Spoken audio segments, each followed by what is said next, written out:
নমস্কার। The essence of শাস্ত্র চ্যানেলে আপনাদের প্রত্যেককে স্বাগত।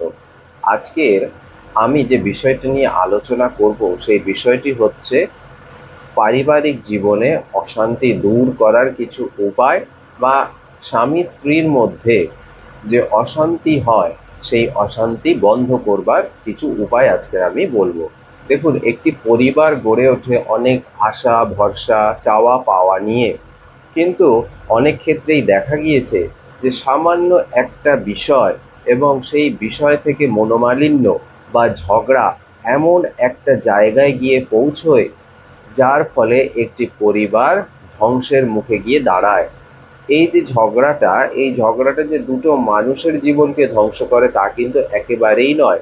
কারণ পরিবারে অন্যান্য যে সমস্ত সদস্যরা আছেন, বৃদ্ধ বাবা মা আছেন, ছোট ছোট বাচ্চারা আছে, বা আরো অন্যান্য সদস্য যারা আছে, তাদের জীবনেও কিন্তু এই ঝগড়ার গভীর এক প্রভাব সৃষ্টি করে। দেখুন, রাগের মাথায় মানুষের কোনো কিছুই খেয়াল থাকে না। সে কি বলছে কি করছে কোনো কিছুর দিকেই তার নজর থাকে না। আর এই রাগ হলো মানসিক এমন এক অবস্থা যা মানুষের বৌদ্ধিক ক্ষমতাকে কিন্তু নষ্ট করে দেয়। তখন তার বিবেক বিবেচনা বোধ কিছুই কাজ করে না। মনের যে রাগ, মনের যে ক্ষোভ, সে যতটা পারে উগরে দেওয়ার চেষ্টা করে, কিন্তু এর ফলাফল হয় অত্যন্ত ভয়ানক। এর ফলে একটি সুখী সংসার ভেঙে যেতে পারে, দুটি মানুষের মধ্যে ভাঙন দেখা দেয়, একটি পরিবার সম্পূর্ণরূপে ধ্বংস হয়ে যায়। এটি কিন্তু কখনোই কিন্তু কাম্য নয়। তাই আমাদের প্রত্যেককেই চেষ্টা করতে হবে যে বিষয়টি নিয়ে ঝামেলা বা যার কারণে ঝগড়া, সেটিকে কিন্তু অবশ্যই আমাদের একটুখানি বিবেচনা করে নিতে হবে। রেগে গেলাম আর গিয়ে উল্টোপাল্টা কথা বলে দিলাম, এটা কিন্তু একেবারেই ঠিক নয়। মানুষের, আমাদের যে মন মানসিকতা, সেটিকে কিন্তু অবশ্যই ঠিক করে চলতে হবে। আজকের আমি কিছু আধ্যাত্মিক উপায়ের কথা বলবো, যে উপায়গুলির মাধ্যমে এই স্বামী স্ত্রীর মধ্যে ঝগড়া বা দুটি মানুষের মধ্যে ঝগড়া, পারিবারিক অশান্তি, সেগুলি কিন্তু অনেকাংশে কমিয়ে নিয়ে আসা যায়। এর পাশাপাশি বলবো অবশ্যই কাউন্সেলিং প্রয়োজন। সেটা মনোরোগ বিশেষজ্ঞ হতে পারে বা কোনো জ্যোতিষ হতে পারে, সেখান থেকে আপনাদের হরোস্কোপ দেখাতে পারেন, বা মনোরোগ বিশেষজ্ঞর কাছে গিয়ে আপনাদের মানসিক অবস্থার কথা জানিয়ে সেখান থেকে কিছু আপনারা রেমেডি করতে পারেন। এগুলো অবশ্যই করা যায়। আজকে আমি কিছু ঘরোয়া উপায় বা কিছু আধ্যাত্মিক উপায়ের কথা বলবো, যেগুলি আপনারা নিজেরা করে নিতে পারেন, যার ফলে আপনাদের পারিবারিক অশান্তি অনেকাংশে কমে আসবে। প্রথমেই বলবো যে রাত্রেবেলা শোয়ার সময় অবশ্যই মাথা যেন পূর্ব দিকে থাকে। অর্থাৎ স্বামী স্ত্রী যখন ঘুমাবেন তখন তাদের দুজনের মাথা যেন পূর্ব দিকে থাকে।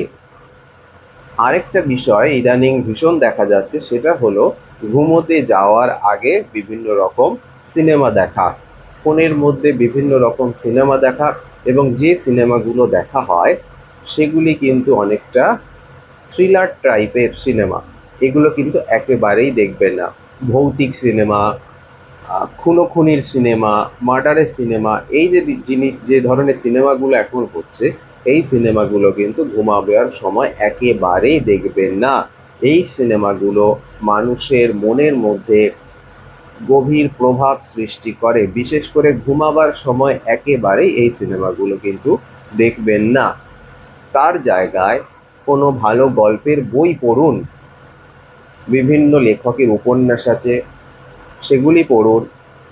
আচ্ছা, বই পড়ার ক্ষেত্রে আরেকটা কথা বলে দিই, এমন কোনো বই পড়বেন না যেগুলি ভীষণ জটিল গল্প, এই ধরনের বই কিন্তু পড়বেন না। সহজ সরল গল্পের বই পড়ুন, দেখবেন মানসিক উদ্বেগ কম হবে এবং ভালো ঘুমও হবে। তৃতীয় হচ্ছে, শোয়ার ঘরের দক্ষিণ পশ্চিম কোণে বেশ কয়েকটি ময়ূরের পালক নিয়ে রেখে দিন। এতে করে স্বামী স্ত্রীর মধ্যে যে ঝগড়া তা কমে যাবে এবং বাড়ির পরিবেশও অনেকটা শান্ত হয়ে যাবে। বাড়ির পরিবেশও দেখবেন এর ফলে খুব সুন্দর এক মনোরম পরিবেশ সৃষ্টি হচ্ছে। বিছানা যেন ঘরের দক্ষিণ পূর্ব কোণে না থাকে, অর্থাৎ দক্ষিণ পূর্ব কোণ হলো আমাদের অগ্নিকোণ। এই অগ্নিকোণে শোয়ার বিছানা বা খাট সেটা একেবারেই যেন না থাকে, কারণ অগ্নিকোণ হলো অগ্নিতত্ত্ব, এবং ওখানে যদি ঘুমানো হয় তাতে করে রাগ বৃদ্ধি পায়। যে সমস্ত গৃহে প্রতিদিন ঝগড়া অশান্তি হচ্ছে তাদের বলবো লাল রঙের ব্যবহার একেবারেই করবেন না। জানালার পর্দা, দরজার পর্দা কিংবা বিছানার চাদর, খুব উগ্র লাল রঙের পোশাক এগুলি কিন্তু এড়িয়ে চলুন। এর ফলে দেখবেন রাগ কমে যাবে। শোয়ার ঘরে আমরা অনেক রকমের ছবি রেখে থাকি। সেই ছবিগুলির মধ্যে কোনো হিংস্র ছবি, যুদ্ধের ছবি বা পাখি উড়ে চলে যাচ্ছে এই রকম ছবি কিন্তু একেবারেই রাখবেন না। যে ছবি আপনার মনকে শান্ত করে সেই ধরনের ছবি রাখুন। এবার প্রত্যেক দিন আপনারা চন্দনের ব্যবহার করুন। স্নানের সময় চন্দনের সাবান ব্যবহার করুন। স্নানের পর চন্দনের টিপ কপালে পরুন, চন্দনের পাউডার ব্যবহার করুন, বাড়িতে চন্দনের ধূপ ব্যবহার করুন, চন্দনের আতর বা চন্দনের যে পারফিউম হয় সেগুলি ইউজ করুন। এর ফলে দেখবেন মন কিন্তু অনেকখানি শান্ত থাকবে। এর পাশাপাশি স্বামী স্ত্রী উভয়েই রূপোর কিছু গয়না বা অলংকার ধারণ করুন। বিশেষ করে যদি 3.25 ভরির রূপোর বালা উভয়েই ধারণ করতে পারেন, তার ফলে কিন্তু দুজনের মধ্যে যে অশান্তি সেই অশান্তি অনেকাংশে কমে যাবে। যারা শাক্ত মন্ত্রে দীক্ষিত তারা অবশ্যই প্রতিদিন মা দুর্গার জপ করতে থাকুন। যারা বৈষ্ণব মন্ত্রে দীক্ষিত তারা শ্রীকৃষ্ণের মন্ত্র বা নমো ভগবতে বাসুদেবায় নমঃ এই মন্ত্র জপ করতে থাকুন। যারা শৈব মন্ত্রে দীক্ষিত তারা নমঃ শিবায় মন্ত্র জপ করতে থাকুন। এর ফলে কিন্তু দেখবেন আপনাদের মানসিক যে অশান্তি বা মানসিক যে উদ্বেগ সেই উদ্বেগ অনেকাংশে কমে আসছে। দেখুন, ঝগড়া অশান্তি তৈরি হয় মানসিক উদ্বেগ থেকে। কোনো একটা বিষয় নিয়ে যে উদ্বেগ তৈরি হয় সেই উদ্বেগের থেকেই কিন্তু ঝগড়া অশান্তির তো সৃষ্টি হয়। সুতরাং এবং প্রতিদিন প্রাণায়াম করুন, এর ফলেও আপনাদের মানসিক যে চাপ সেটি কমে যাবে এবং এর ফলে দেখবেন আপনাদের ঝগড়া অশান্তি অনেকটাই কমে গিয়েছে। বাড়ির পরিবেশও কিন্তু অনেক শান্ত হয়ে গিয়েছে। ঝগড়া অশান্তি কিন্তু কোনো কিছুর সমাধান নয়।